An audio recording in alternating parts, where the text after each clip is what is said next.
So, Father's Day to one and all. Um, so my plans is so I've got my Brian Clough jumper on. So this gives me powers. This actually makes me feel like do you know Eric when he eats a banana and he turns into Banana Man? um, this really does give me magic powers. Um, yeah, Brian Clough said a very famous quote years ago. He said, "What was it? I'm actually going to use it for the book on the front, but I'm going to change the words a little bit." He said, "I wouldn't say I was the best manager in the business, but I'm in the top one."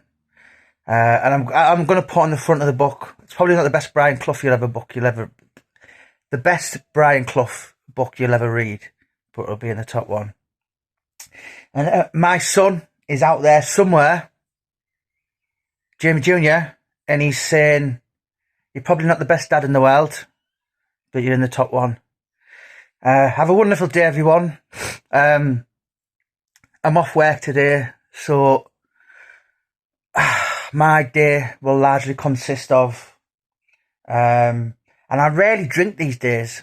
I drink probably like once a month. Yeah, maybe every 2 or 3 weeks, kind of. But I'm gonna have a drink today. I'm gonna have a couple of beers, because it's not easy being the top dad.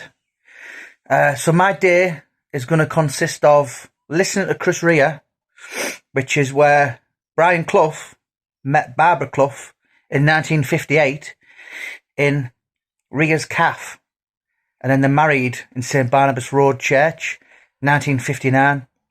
So I always think it's quite ironic how the biggest Middlesbrough personality of all time, there's a link between the voice of Middlesbrough, Chris Rea. There's 4 calves, I think, or maybe 5. But this was the very first one, but there's no footage of people say, "Oh, you've got it wrong, it was in the Porthole Calf, or it was in the Cleveland Centre." It's not. The first one was Linthorpe Road, near where John Spenceley had In Off the Park. I think it's a Ramsden's now. But that was where the first Rea's Calf was. Brian pulled Barbara over a milkshake. Of course, he was in the height of his powers, playing for Middlesbrough then. What a ratio he had as well. Incredible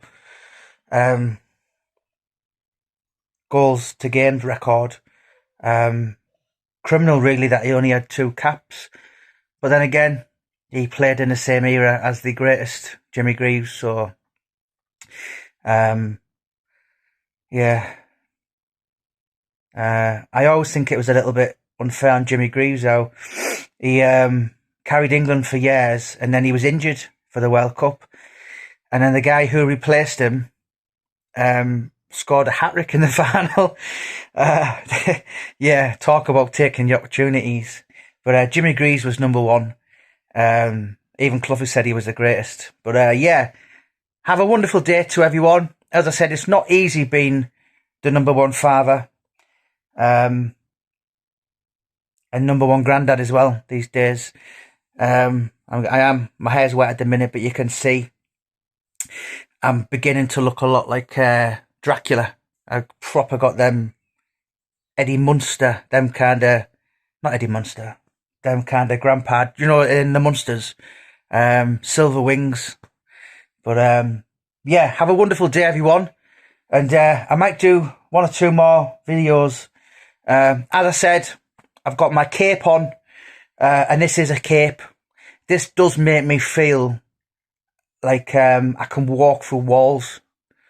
So I'm going to sit with our Jameson, keep Mrs. Boyle on her toes, listen to Chris Rea, and just break out into Brian Clough quotes.